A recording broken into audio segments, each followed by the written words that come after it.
Sleep. Get some rest. Yeah, it's just nice to come back and slow down for a little bit. Yeah. Because it's just go, go, go everywhere else. Yeah, I hear you. Okay, well, I know that you're not going to really slow down when you're here for this trip. No, Tell me what this. brings you here. Yeah, this trip is crazy, and it has been all week. Getting ready for the 100th anniversary of Springfield Little Theater and the Landers Theater right here in Springfield, and it's crazy. We got a big show, a big party, a big celebration. Tons of people are coming out. All of the old performers and the old patrons are all coming together to celebrate what we remember Landers to be and what others have remembered Landers to be for the last 100 years. How do you remember it? I remember it as the starting place of so much. You know, I learned everything that I know about theater from this place, and you know, this is.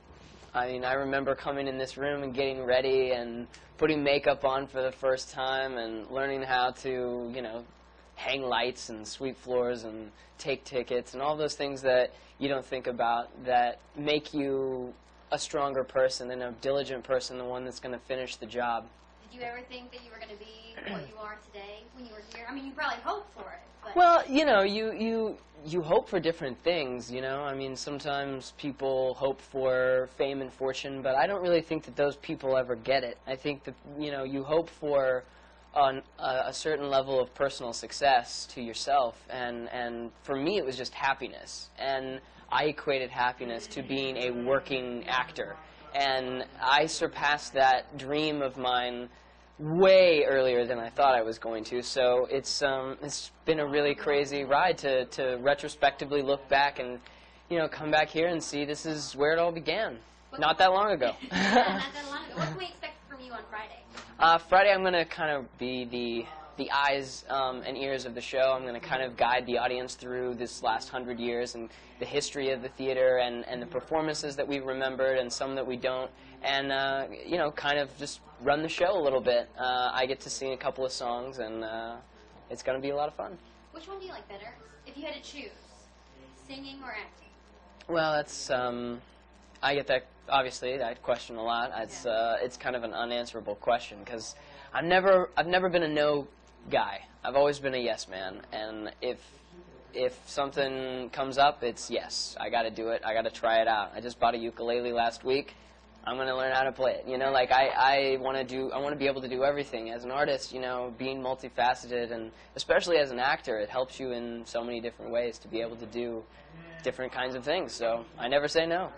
I'm sure you've answered this too, but when you got the role for High School Musical, did you know? I mean, did you have a feeling that it was going to be as big as it? No, I definitely thought the opposite. I thought that it was just it was going to be a lot of fun doing a movie musical, but I would probably have to go back to work at Blockbuster again after finishing the movie, like I did for my first Disney Channel original film, where kids would come into the store and be like, "Hey, you look like that kid on the wall," and I'm like, "It is me." No, I'm like, no, that's what happens. I know you're early in your career, but have you ever, this is what someone wanted me to ask you, have you ever thought or worried that that's going to be the first line of your your obituary, that, you know, Lucas Grabeel, you know, star of the musical? Never worried about that, because my life is just starting, and I got a lot of stuff to do and a lot of ground to cover, and I think maybe some people might remember me as that, but I'm a storyteller, and I'm gonna try to do it in many different ways, not just as an actor, but you know, I started my own production company. I want to continue with that.